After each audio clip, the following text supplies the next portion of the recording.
the Mazda3 in our full review, petrol versus diesel driving and sedan versus the hatch version, the 5-door one. That is today on Autogefühl, your #1 resource for in-depth car reviews and your #1 community to discuss cars with Thomas. Let's go now with this episode with a lot of variety. You will find your Mazda3 you want to have. Now go with Autogefühl in full HD, full screen and full length.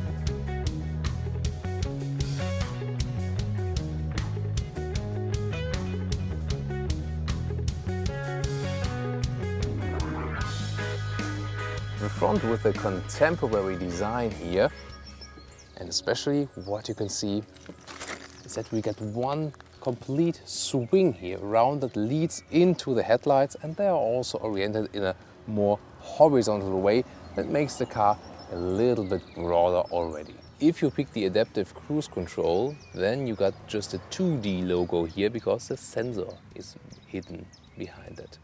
To the side profile, if we first take a look at the rims, 18-inch here in the sports line. For example, in Germany we have Prime, Center and Sports line. You will find with the center line with the middle trim level. We will also see that inside soon. You don't need all of the options. But here 18-inch is a good pick because you still get enough comfort and visually it's also very attractive. It's starting with 16-inch. That looks a little bit more like balloon style at the tires. 4,58 meters is the length of this car and 12 centimeters more here the sedan than the hatch version. And you see, this is here the main difference, and I think design-wise, I would say, I would have made that part here a little bit longer, that you really stress, okay, that's a sedan. Because now, if you look at it, I'm not quite sure. It's kind of a mix to me, because the classic sedan should have a little bit of a longer trunk. But 12 centimeters is already the difference to the hatch. And of course, you got a more elegant line than in the hatch in general. What do you prefer from the visual part? And now to the rear. A lot of vehicles that are available in different versions vary a lot in the rear. Here it's not that much of a case, I think. Well, of course, here you see the difference that the hatch would be like this here, but as the headlights are always drawn horizontally, it also has some kind of resemblance here.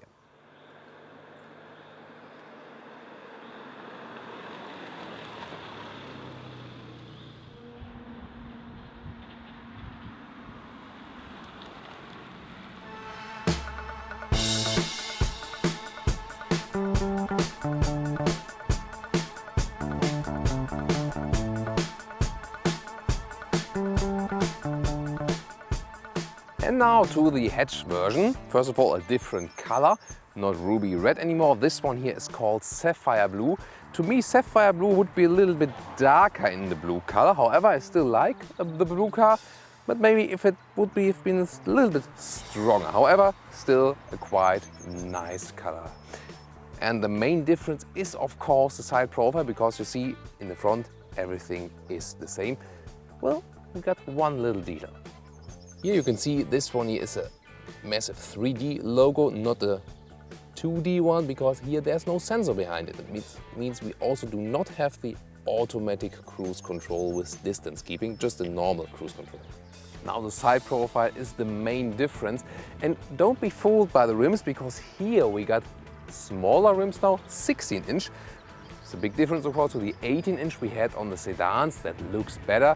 However, I think for 16-inch it still looks quite good. I'm quite surprised about it myself. I would have thought, okay, that 16-inch really looks really bad, but it's quite okay.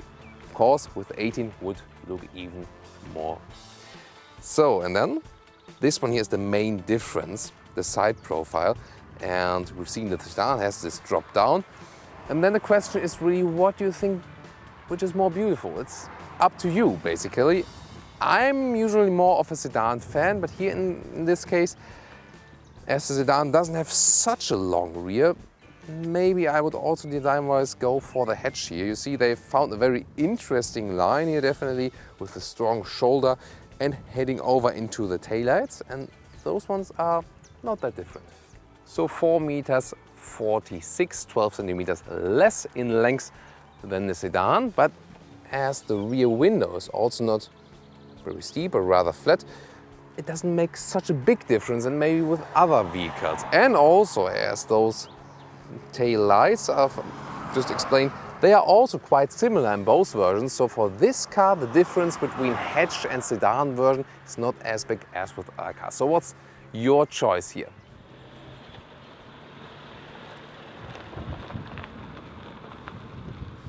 Let's take a look beneath the hood. And what is interesting that here, you see the hood doesn't go all the way to the front. We get a separate part here, because in case of a small crash, you just have to remove this part, not the whole hood. And that saves insurance costs. And then also as a customer, you pay less for the monthly or yearly insurance fees. So this one here is the petrol engine, and Sky Active technology means we don't work with turbos, Mazda says. Want to go maybe just with higher pressure and still naturally aspirated engines. The naturally aspirated engines are available with 1.5 liter, 2 liter and 2.5 liter. Latter one only in the US with our friends, 190 horsepower. This one here, the 2 liter one, is available with 120 and 165 horsepower. We are driving the weaker one, 120 horsepower. That one can also be combined with an automatic gearbox. Here we drive the manual one. And the smallest one, 1.5 liter, would be just with 100 horsepower. I think that's too weak for this car. This one here still works quite fine. My hint would be to go for the 2 liter 165 horsepower variant. That would be the best engine for this car, I think. This one here, 7.5 liters consumption on 100 kilometers. And with the hatch, we will also talk about the diesels. Here with the hatch version, I've promised you to talk about the diesels. Of course, you can also get a sedan with the diesel, at least in Europe, and a hatch with petrol engine, of course. Here we got the new 1.5 liter diesel, 105 horsepower. And there's also a 2.2 liter one available with 150 horsepower. Looking forward how the performance is here. If you compare it to the naturally aspirated petrol engine, this one here is better torque-wise.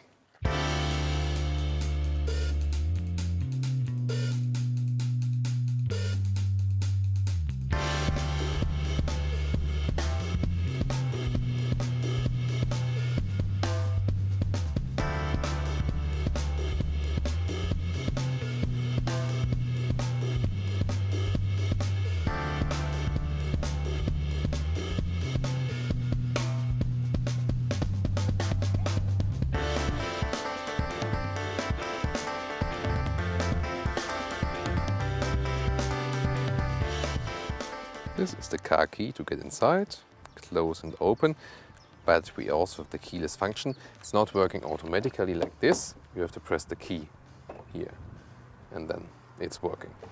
And the door closing sound, in that case, it's quite solid, but just the handle here, that doesn't sound that premium-like. So let's open the door. And what can we see here? First of all, the inside of the doors. Mazda has done that pretty well. It's the sports line here, and I like the colors. I think on the inside they used leatherette and also contrast stitches. And then also if you move on to the buttons, which are, well, just for the driver side, we got the auto button. The other ones you have to hold to close and open it. That's a shame that we don't have an auto button, at least for here as well, for the co-driver seat. That's kind of carbon fiber style here. I also like that. And also the handles here make a solid impression. Then if we move on to the cockpit, this one here, as I said, the sports line. You have some sporty features here, for example also the contrast stitches on the steering wheel, and again this carbon style look. I liked it, quite well done. Then about the seats, those ones are definitely optional because it shows the genuine leather equipment. I would not advise you to go for. Today it's hot and I'm already sweating in those seats, but it's just optional. You can also pick the sports line and not have the leather seats. At least in Germany, you have to check the price list of your market, but you have to find out that then. So, but what is also nice from the styling here, that we also got the red contrast stitches. They are carried out over as well. In this case, option also the electric control of the seats. But what was strange, that the electric motors, they are very loud when you say and in other competitors, they are more silent when you control the motors. And again inside, easy entry. Maybe you've seen that I'm, squeezing the side here of the seat when I'm getting in. In general, the seat is rather slim. That means if you have some broader hips, might also, for example, account for women in general, because the male body has smaller hips. Women usually have a little bit wider hips. That could be a problem. Also, if a little bit bigger, and then you don't have too much space. In general, the position is quite comfortable, nothing to mention there. Also in the long-term run, I had no problems also with the lower back pain or something like that. And you have a quite good overview here. So in a lot of cars in the compact segment as well, today you have a rather sporty approach, also cockpit-wise. Here it's rather conservative, old school, but that makes a good overview to all of the sides. So when you're sitting here, also the window lines are kept relatively low here in the front.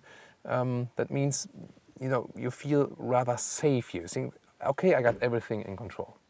Now to the cockpit overview. You see we have a relatively conservative layout here as well, but that's not bad at all, because you got a very good overview of everything. Nice that we got the aluminum style here in the middle cockpit part. That looks very classy and also feels very classy. A rather compact steering wheel with the red contrast stitches, as I've mentioned earlier. And I like those cockpit elements. We soon get a detailed look on them, because again, it has this silver look and also a very sporty approach in that case. The climate unit is still separated here. Everything else we do with a central screen, well, it looks a little bit attached. It is kind of attached there and also doesn't flip in. You can use it as a touch screen in general, that is possible, but also with the middle console you can have this turning stick and you see it moves in the screen. So you have both ways, and it might, for example, you prefer that or you prefer the other one, and I think it's good to have the choice at least overall. Now the detailed look at the instruments. The very sporty design goes quite deep in there. Big RPM meter here in the sports version and a digital speedometer at the same time. And the right side consumption figure and also how much fuel there is left. A very good overview. The lower middle console. First of all, a manual handbrake. I like that we still got the possibility. Yes, the electric ones are handy at the one side, but here, when all electronics fail, I still have the possibility for a second manual brake. Shifting lever, quite short, also short shifting ways, and it works everything quite good and without much resistance. I like that, basically.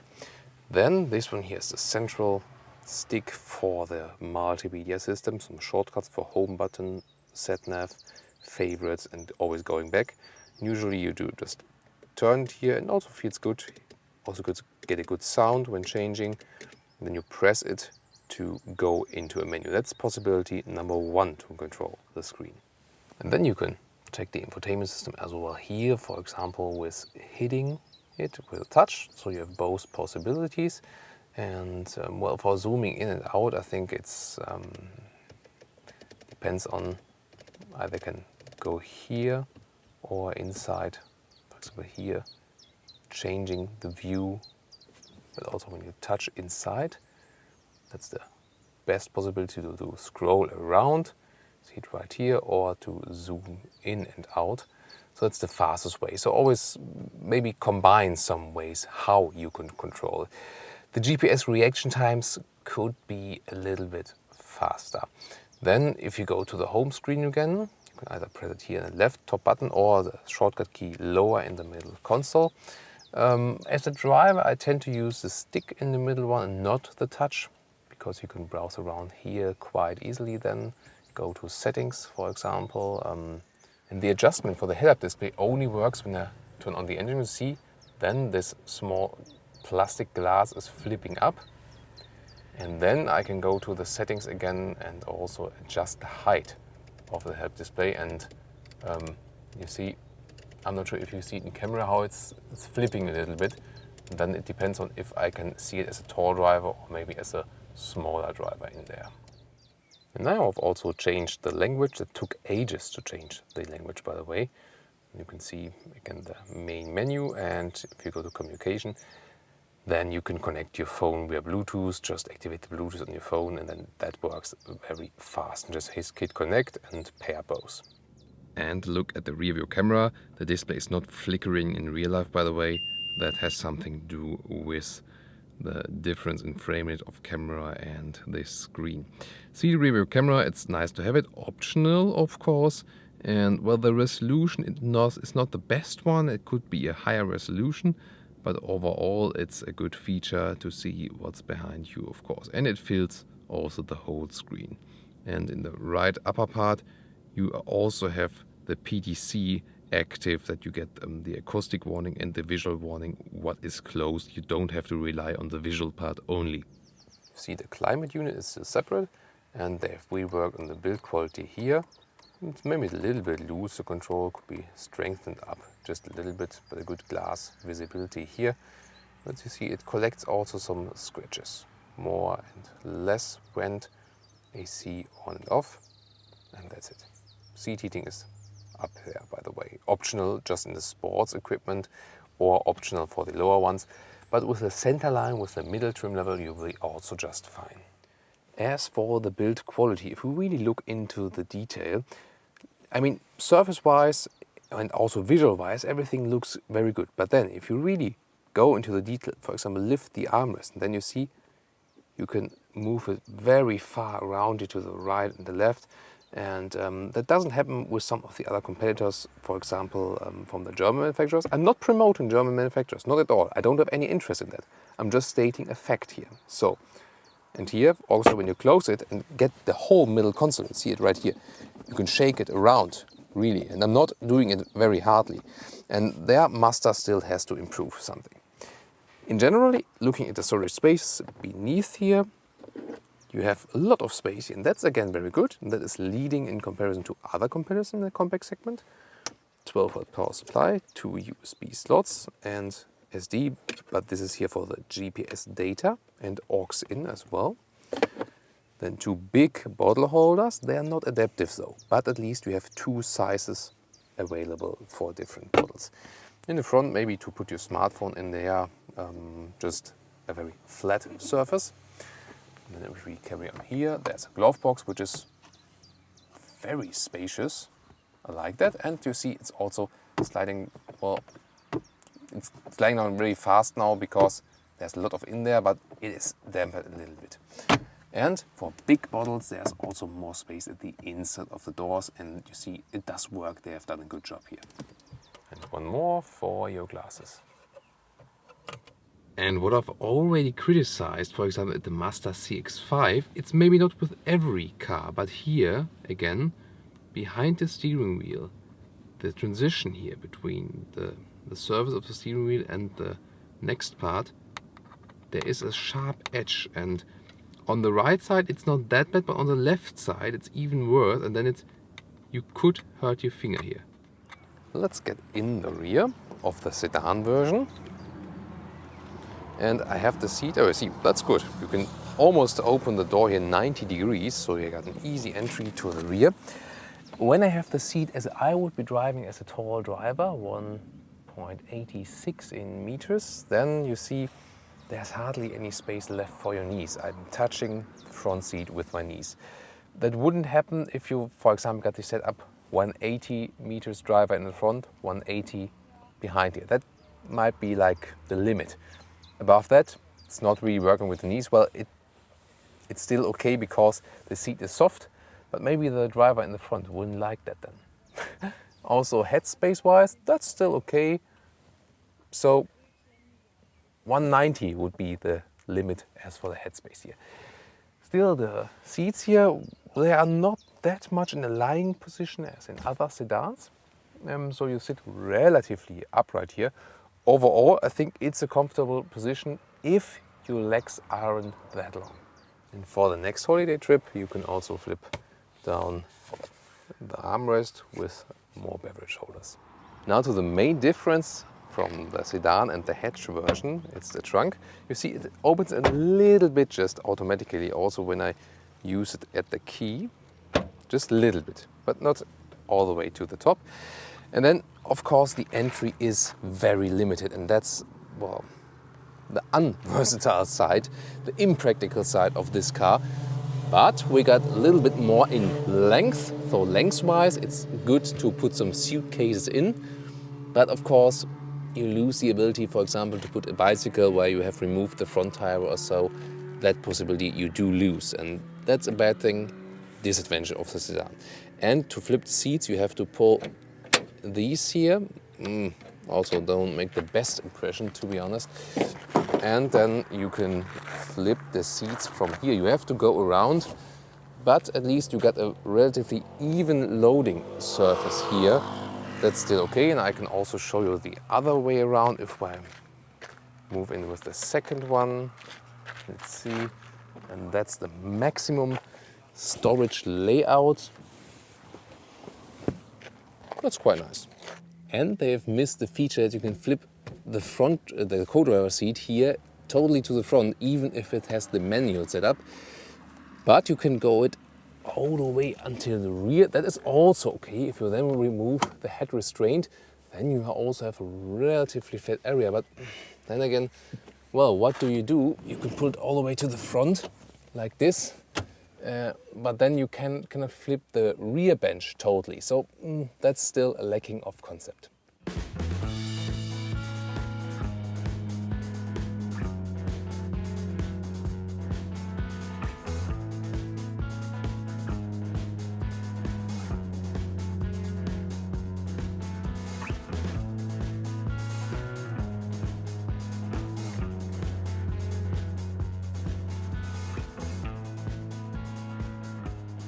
Let's now get inside here. This is the center line, middle trim level, and I would recommend you to go for that because it's not that expensive.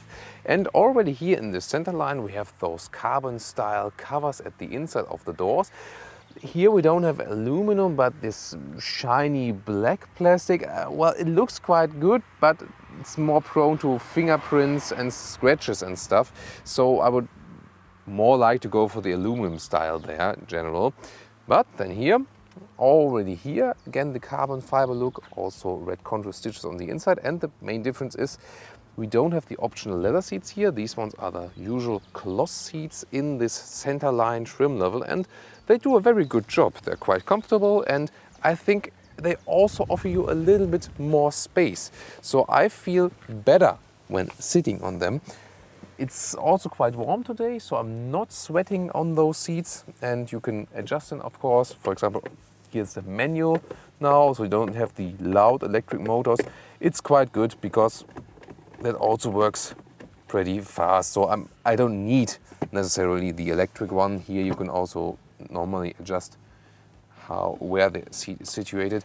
And we even got a lumbar support here. You can see it. This part here will pop out. It's a manual lever, and you have to, it's a little bit hard, but you can see the difference here. In and out. I usually don't use lumbar support, but for example, my wife always uses it. So you don't need to like put it in and out always. It more depends on who is really driving, and if you're using lumbar support, then put me in the comments. Looking forward to your opinion on that one. One of my favorite parts, and you see we already got that here in the lower trim levels as well, is a very sporty cockpit with, going deep in there, sporty style, and you see you don't need the sports line for that. Then more differences. We got the automatic gearbox here. Usually I can recommend it. It's doing a quite good job. More deals when we drive the car. Just from the visual part, it's also a cleaner look when you have the automatic gearbox, and it's not the old one as we've seen from some Mazdas in the past, where you have to go like this and here, and so just this, and it's very easy. And one more detail I haven't shown you so far in the sedan: if you put your smartphone right here and want to charge it while driving with the USB slots that are hidden here, we have a small space here where you can put the cable in, so the cable doesn't get squished like that detail. On paper there should not be any difference as for the rear space. But let's see. I get the seat as I would be driving, and yes, it's basically the same as in the sedan. As for knee space, not really good for tall people, and also headroom wise, well, it's maybe a little bit more because the roof line is not falling down. I'm not sure if I'm just imagining it. But it doesn't make such a difference how much space you have in the rear. However, now the main difference is really the hatch, and this is something completely different now.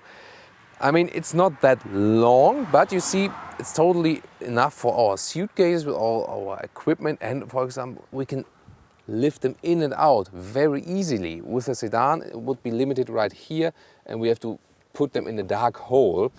And if we now, let's remove that also first. Now remove the cover here. We are even more flexible. There it is. Sometimes I'm maybe too gentle with some cars. So there we go. And now is the main difference. It's a little bit different flipping system for the seats. Also easier because the one we had before was not that easily accessible. You had to pull here, you just push it, and then you can flip the seats. Well, when the belts are not holding them. Okay. The belt wants to hold the seat. There it is. So, and then also the other side. And then, well, we can move the front seats a little bit more to the front even. And then I could very well imagine also getting a bicycle here there in the rear. And I've done that quite a lot of times recently, just maybe using compact cars for the bicycle. Here again, I have an easier time to put the front seat. Well, in the front it's not possible. This one here is the limit, but then I could put it more in the back. But you see, that's the maximum that would be possible. So I rather leave it all the way to the front. So that's the maximum space we have here. But you see, you're way more flexible than with the sedan. And that is also here one of the main reasons why so much people in Europe especially go for the hatch, because you have this more versatility.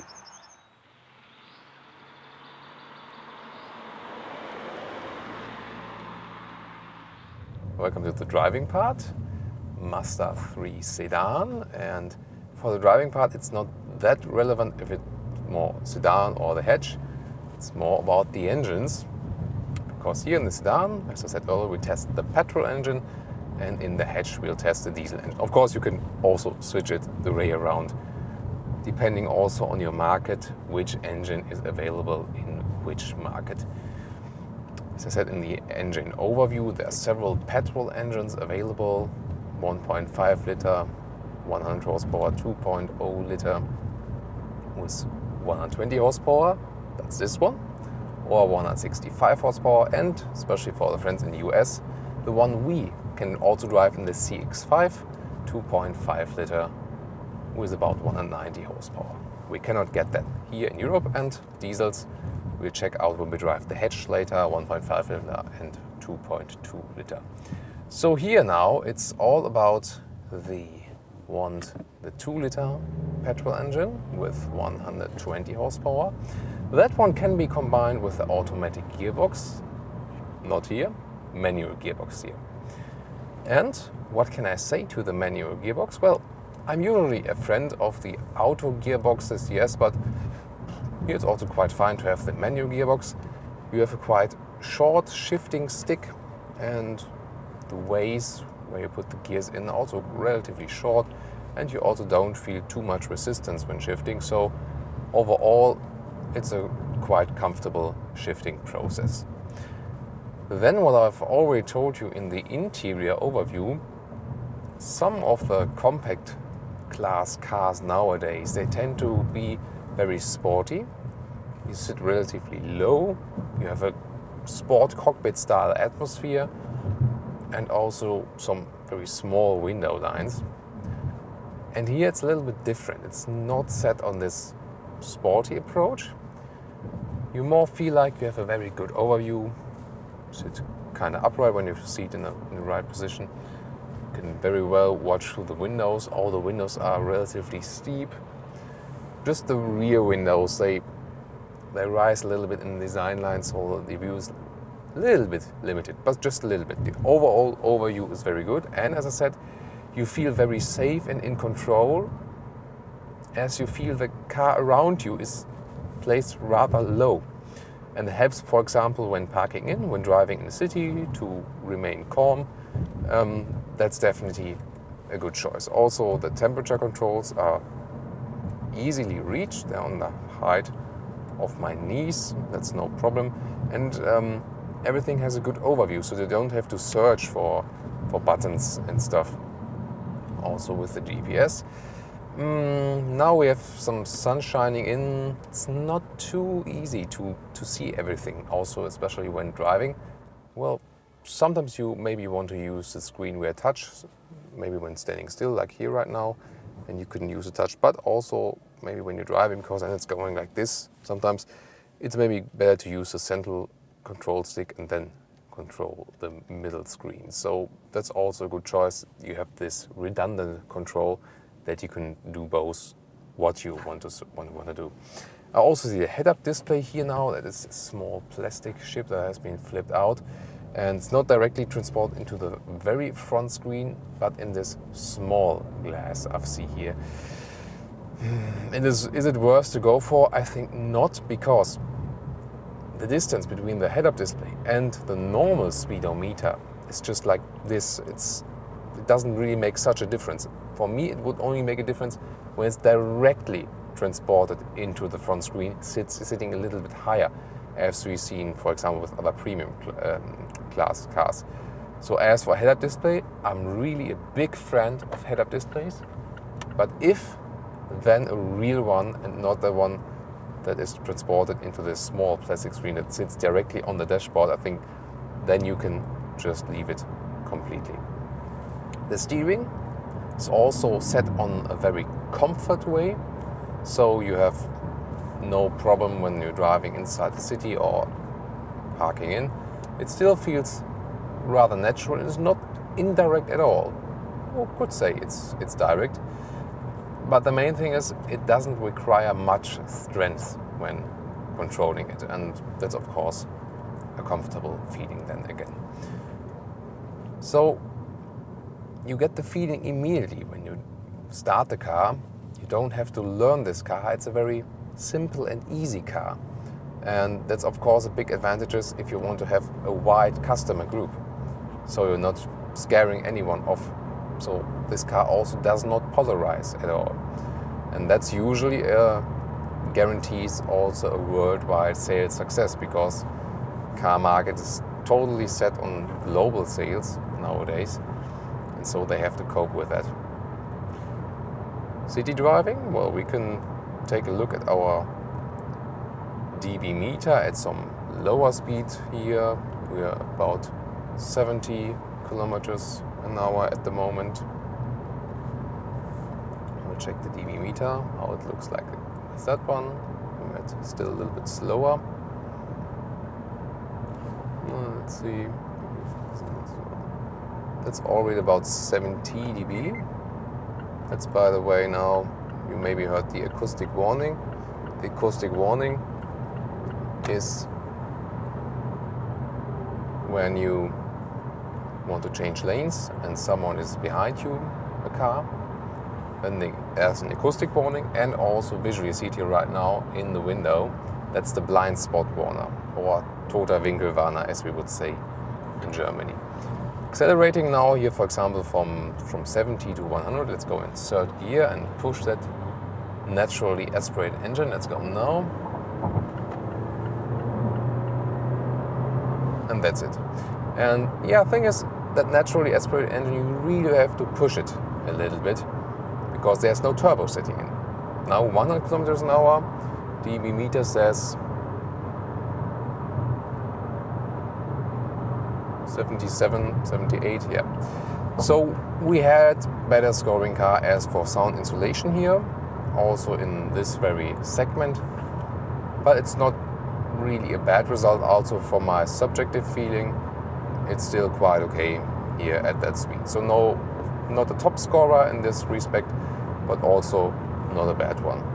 This manual transmission goes until the 6th gear, setting it right now, and 100 kilometers at about 2000 RPM, if that's interesting for you. Overall, I don't feel that this engine is lacking too much power. Of course, it's not a real boosting engine. With the manual gearbox, it's about 9 seconds from 0 to 100 kilometers an hour or 0 to 60 miles an hour. It's of course not fast, and said you have to push it as it's a naturally aspirated engine. So getting off the motorway here. But then again, the naturally aspirated engines without the turbos, this turbo that is not built in there, can then also not break down. And that's always a very good advantage. And it is said, and some of our viewers have already confirmed us that the naturally aspirated engines with a little bit more displacement, that are not downsized that extremely and do not have the turbo, that they run better on the long-term run. And that is also a core factor where I think they're doing a good job here. The consumption here for this petrol engine is about 7.5 liters on 100 kilometers for a compact class car. Of course, it always could be lower, but if we compare it then with other competitors, especially from the German side, where they use the turbos, we usually already have in the compact class car about 9, even 10 liters consumption on 100 kilometers. And if we go into the performance cars, a little bit more even. So this bigger displacement engine is really saving you fuel. Would I go with the 165 horsepower variant? I think so, yes. This one here is sufficient if you're a very calm driver. Does a quite good job. But if you like to be a little bit faster, then this 165 horsepower variant of the 2-liter engine, acoustic warning for blind spot warning again, then the 165 horsepower variant will just do a very good job, definitely. Should you go for the biggest petrol engine, 2.5 liter, well, that one will get very sporty then, definitely. And it's a great engine, this 2.5 liter naturally aspirated one. I've driven that one in a CX-5. However, well, it's not really necessary, because this one here, the 2-liter engine, is enough for that car. And another key fact here is it's not a sporty car. When we still have the direct steering, but we feel the car is tilting a little bit. That's not bad, because that also means we have more comfort when rolling straight. This car here is set on the rolling straight comfort, and we quite often have this with Japanese cars, because their main customer group is people in Japan who are also stuck in traffic a lot of times and want comfort when just rolling straight in the traffic. Also for the US customers, maybe with very long straight highways, that's more important than some German customers who say, yeah, I want a very sporty compact car and want a stiffer suspension that they can also go 180 on our famous autobahns. And yeah, so that's nothing where you say it's good or bad. It just depends on what you prefer. So if you prefer the sporty compact car, that one is not the right one for you. If you more appreciate the comfort, then this one is better. What I do tend to advise is rather concentrate on the comfort, because I also like to drive sporty in general, but on the long-term one, if you drive this car every day, in everyday riding, comfort is more important than sportiness, because there are more situations than where you can use the comfort than where you can use the sportiness. Yeah, so overall I think it's not bad that they've set it up that way. So a very relaxing ride, and already in the compact segment here, we can say this vehicle offers a long-term riding comfort, and that is also a good thing. On the small negative side, I've mentioned in the interior review as well, I'm always again touching here this rather sharp edges behind the steering wheel. I really don't like that. They should fix that. But thing is, we had that point in the CX-5 already, and one of our viewers were telling us, I don't have it, it's fine in my CX-5, so it might really depend from car to car. Again, of course, not speaking very much for the production process. But then again, maybe if the engine holds longer than some of the other turbo ones, that might probably make up for it. So, about the engine performance again here, you've seen on the way here with normal traffic, there are hardly any situations where I can really hammer the throttle, and so I wouldn't also feel the difference to a bigger engine. Maybe if you're a lot of times on the motorway and not just rolling 100 on the right side, but really pushing the limits, want to go on the left lane, then you should go for the bigger engine. But for most situations, this one will already be enough. And, I mean, if you want performance, just hammer the throttle. The engine can take this, actually. I always like watching at those sporty instruments, by the way, when driving. Also that the RPM meter is made quite large in the sports version. And you also have a good overview on the consumption, for example, and also how much fuel you have left, temperature as well. So all the relevant information are very easily visible also when driving. And that sums up again the car. Keep it simple, do the necessary, and don't annoy the customer. I would take it that way. So it's rather a conservative car, definitely, but in general I think they have done a good job with delivering a rather neutral experience where everyone can somehow get along with. And I think that's how you can sum up this car in driving.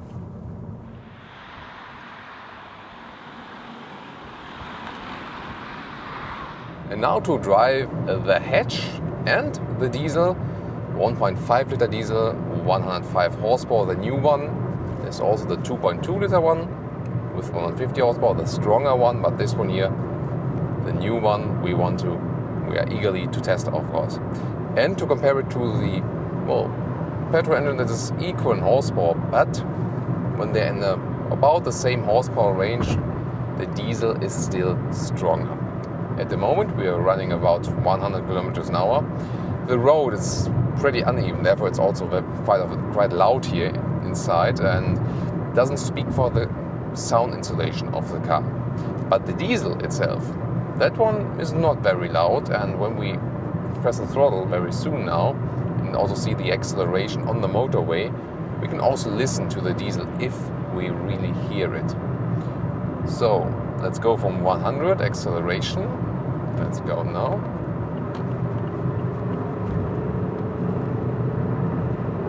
120, 130, and 140. So not too much performance here on the motorway when accelerating at higher speeds. But we'll soon also get to a slower part, and then we can talk more about that one. As you have the turbo here in the diesel, it is still enough, and I do feel that the engine is a little bit more powerful than the naturally aspirated petrol engine we drove. But you heard when I accelerated really hard now, there wasn't too much noise coming from the engine, and I quite like that. So we're going off the motorway now, and it also gets silent more again that you can hear me. From the feeling sedan versus hatch, well, there cannot be any difference, but the funny thing is you tend to feel a difference, but I think it's just because you know it. You think that the sedan has a little bit other driving dynamics because it's longer, but it's it's just the rear part, and maybe it has something to do with a little bit different acoustic. I don't know. But well, if you really try to measure stuff, there is no difference, but you somehow feel. But maybe if you would be blindfolded into the car, and then you should tell if it's a sedan or hatch, then we would realize you don't feel any difference. So Now we can also better listen to the diesel in city driving. And of course, more also to the automatic gearbox we have here, because there we also have a switch. We had the manual gearbox in the Sedan. By the way, a Sedan now is in front of us. It's also a good comparison. So yeah, you heard that now. The diesel is of course still louder than the petrol engine. That means driving the petrol engine somehow still feels more refined, more silent. So I'm also more in general more a petrol engine friend as for the classic combustion engines. But for a diesel, I think this one here is still in a good sound area, especially now if you're not pushing the throttle too hard, if you're rather rolling, the engine remains relatively silent. And that's of course also a very good thing. Automatic gearbox. I'm also a friend of automatic gearboxes. We have here standard converter gearbox, no dual clutch transmission. You do feel that the car is shifting. I can show you that as well. Decelerate a little bit. And then when I really hammer throttle until the end, listen now.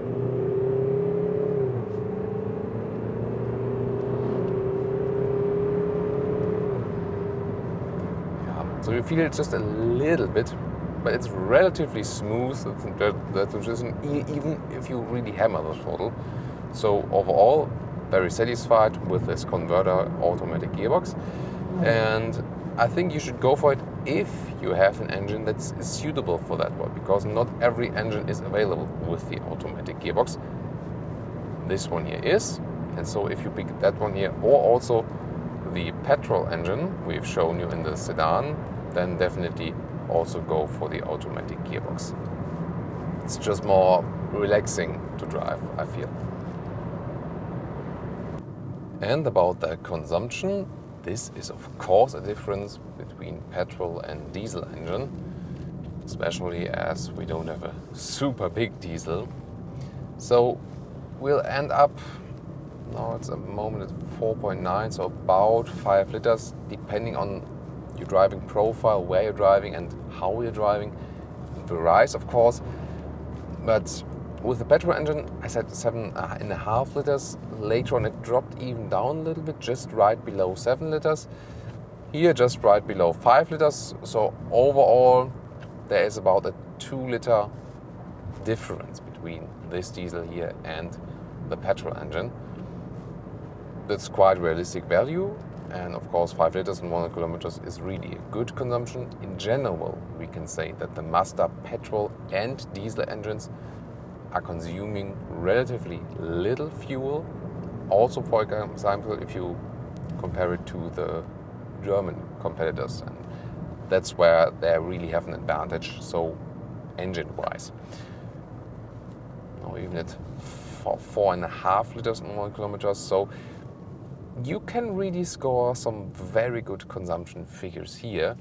And then the question is, of course, what about taxes in your country? What about the entry price to buy a diesel or a petrol engine? That might vary from market to market. And of course, how long are you driving the car? How many kilometers a year? In Germany, there's a rule that it pays off at about 20,000 kilometers a year you're driving to buy a diesel. And of course, the question is if you generally still believe in the future of diesels. Overall, for a diesel, I'm very satisfied with this engine here, consumption-wise, noise-wise, and also performance-wise. It is also enough for this very vehicle. Better than the naturally aspirated engine as for the performance. So I would rather go for either this one here or the 165 horsepower naturally aspirated petrol engine if you stay in the, let's say, realistic value. You know, if you don't want to give too much money for this car. However, if you want more power, as I said, there are also the possibilities with the 2.2 liter diesel and the big naturally aspirated engines, for example, with our friends in the US. So you have this option here as well.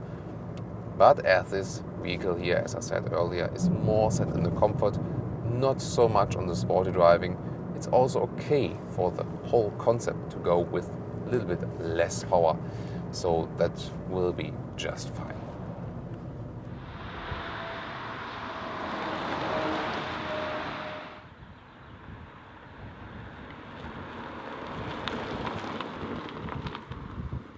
And now back to where we started with the sedan here, to our conclusion: petrol versus diesel and also sedan versus hatch.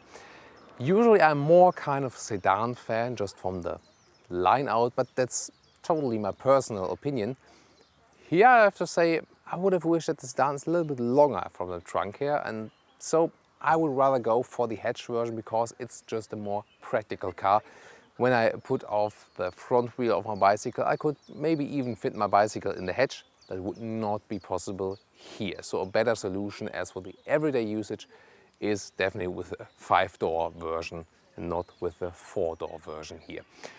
Then about petrol and diesel, I would go with the petrol engine because I don't believe so much in the future of diesel, and especially here with the Mazdas, where we still are able to get the naturally aspirated engines that are not downsized. They are very good in the consumption and probably also very good in durability, so for the long term also a good decision. I would either go with a 2-liter engine here, or maybe if I want very sporty with a 2.5 liter, but might be even already overpowered. 2-liter petrol engine with 165 horsepower would be the perfect pick, the perfect combination definitely for this very car. The color is quite nice, I have to say, but there may be also some great blue nuances for me available. The interior is generally from a quite good quality. There's still some, something to improve. For example, with some loose stuff, they could still step up the level here, but everything is quite solidly built, and also design-wise, everything is kept easy and for the overview. And finally, about the driving.